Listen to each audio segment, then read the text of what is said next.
Hey guys, tonight we begin with something very calm, the quietly powerful era of America's railroads.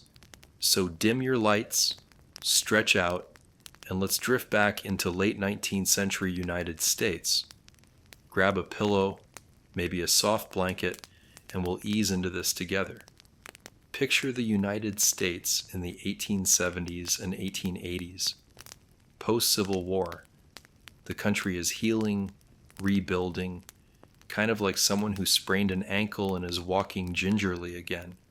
Cities are growing, farms are spreading, and there's this new web of iron rails creeping across the land.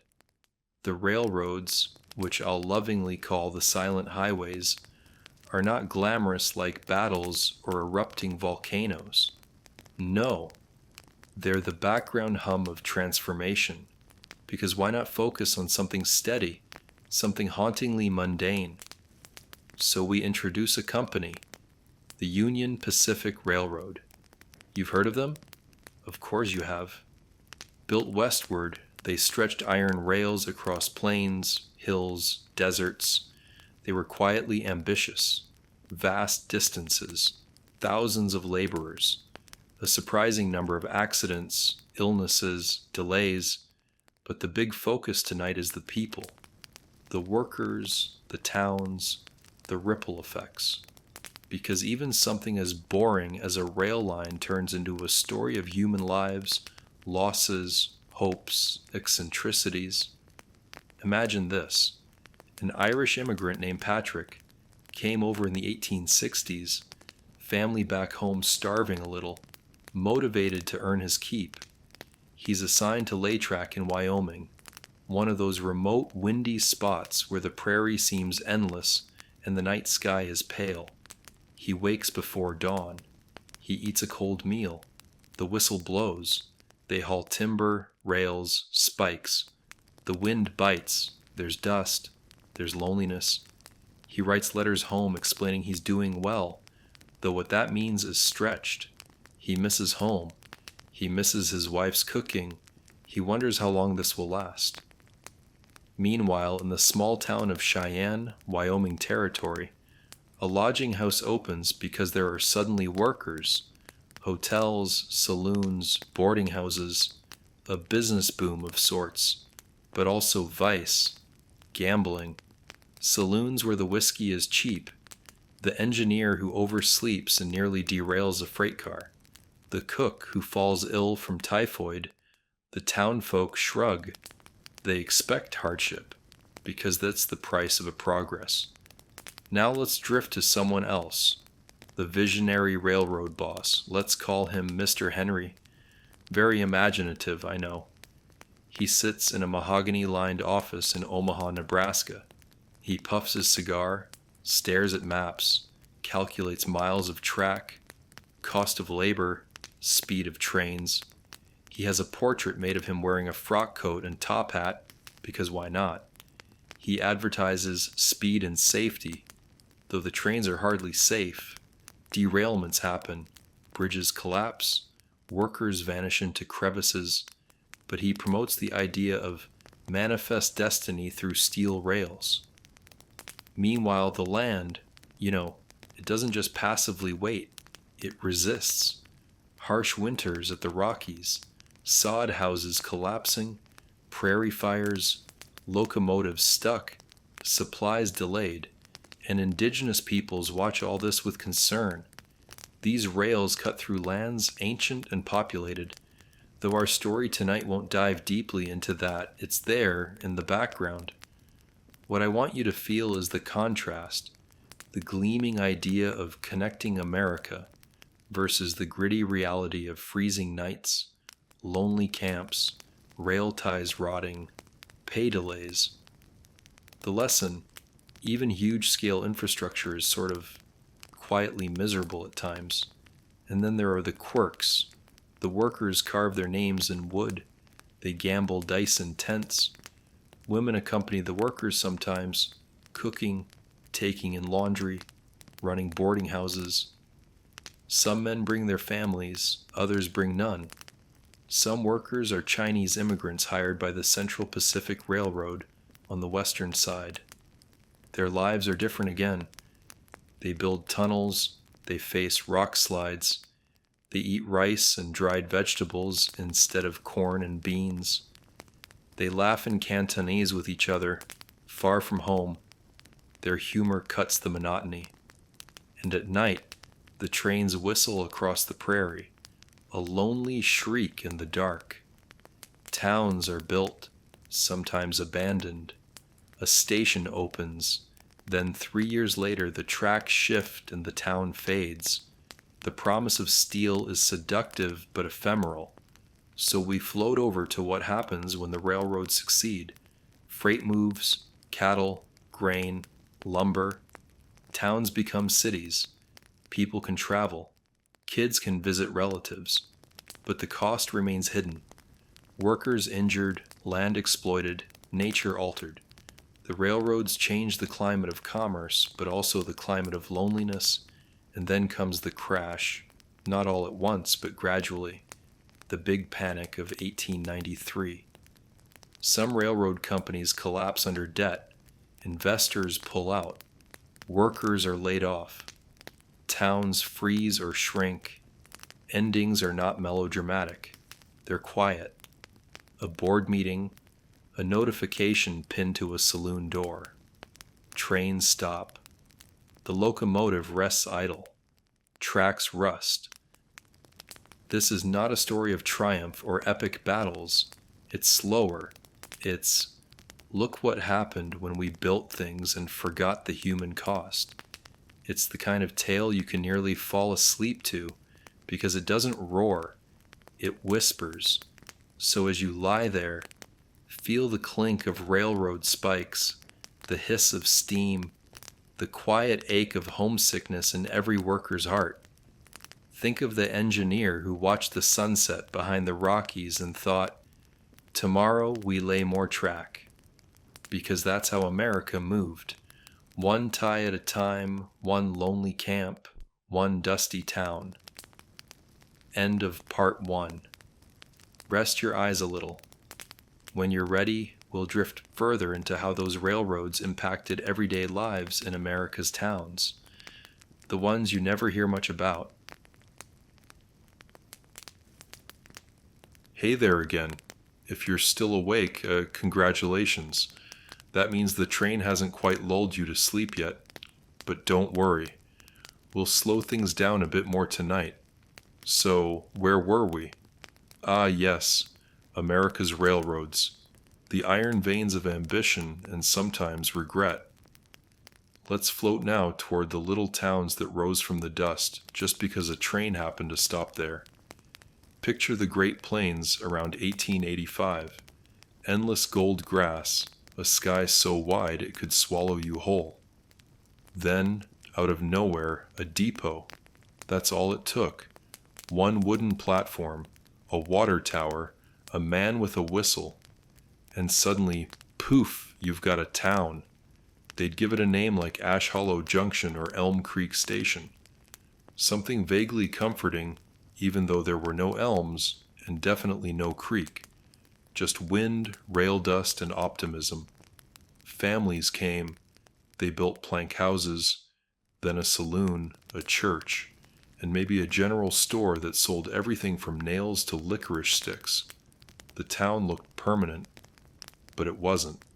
Because the rail companies were fickle, they moved lines, they added new junctions, and if a better route came along, your town was finished. It was called being bypassed. One year you were a bustling stop for cattle and travelers. The next year, tumbleweeds were your only customers. Now, these railroad towns had a strange sort of social rhythm. You had the station master, who thought he was basically the mayor. He'd wear a cap, carry a clipboard, and act like the trains answered to him personally. Then there was the telegraph operator, always tapping away, half mystical, half bored, the human version of a modem dial tone. And of course, the saloon keeper, the unofficial therapist of the town. People came to drink away everything, broken axles, broken hearts, broken dreams. Some of these towns even held little celebrations when the first train came through. They'd bake pies, hang bunting, sing patriotic songs. Someone would inevitably give a speech like, "This, my friends, is the beginning of prosperity." And for a short while it actually was.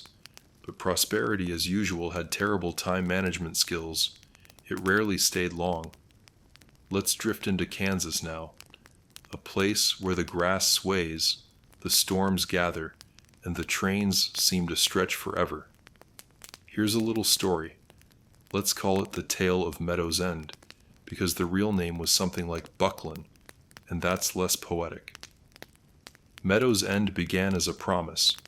In 1883, the railroad company printed leaflets saying, "Land for sale, fertile soil, direct rail access."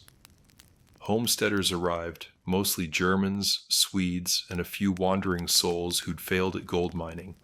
They built farms, they planted wheat, they raised barns with songs and sweat, and every morning they'd hear the faint chug of the train, their lifeline to the rest of the world. But then, around 1890, the company shifted the line 12 miles north. Something about great efficiency, that was it. 12 miles of difference, and Meadow's End was doomed. The stores closed. The telegraph stopped. The sign on the depot faded. By 1905, the prairie had taken back the roads. Only a handful of families stayed behind, because leaving felt harder than vanishing quietly. And vanish they did.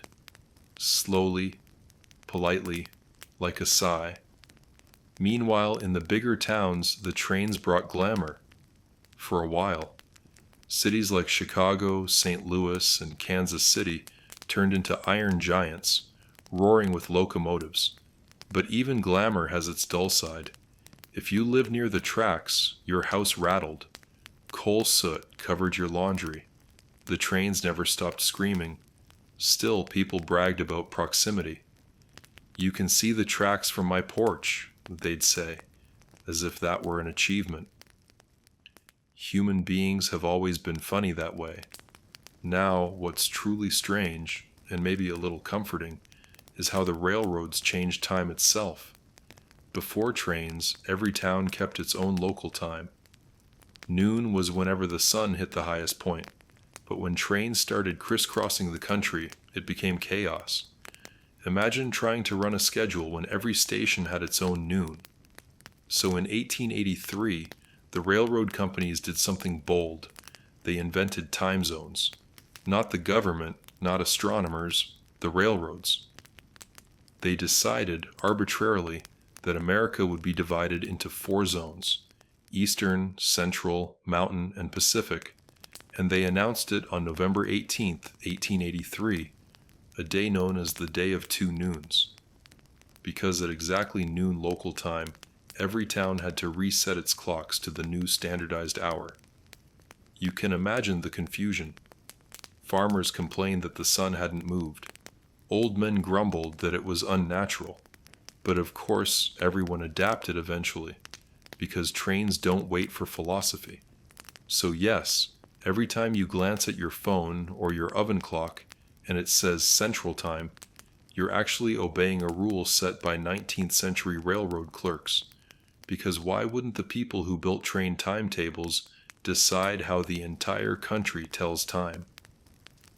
Let's drift again to the people who rode the trains. Not the wealthy in their plush Pullman cars, but the ordinary ones. Families with too many kids and too little luggage, farmers heading to fairs, traveling salesmen with suitcases full of miracle tonics. Everyone smelled faintly of coal smoke and boiled eggs. The seats were stiff, the windows dusty. The bathrooms were, let's just say, memorable. But it was travel. It was freedom. Or at least it felt like it. A widow could leave her small town and visit her sister in Chicago. A young man could follow work across states. The world felt bigger, but also strangely closer. The train was a moving home, one that smelled of oil and motion and coffee that never tasted quite right, And so the decades rolled on. The trains hummed, towns grew and died. Children were born near the tracks and grew up with the sound of whistles as lullabies. Some people never left their towns. Others spent their entire lives chasing the next station. And if you listen closely, maybe even now, you can still hear it. That faint, steady rhythm of wheels on rails, somewhere in the American night. It's not exciting, it's not tragic, it's just constant. And maybe that's why we find it oddly comforting. Next time, we'll drift further into how the lives of those railroad workers shaped early American class divisions, the quiet beginnings of unions, the ghost towns, and the strange, dusty poetry of progress. For now, close your eyes. The train's still moving, and history as usual refuses to stop, even when everyone else is asleep.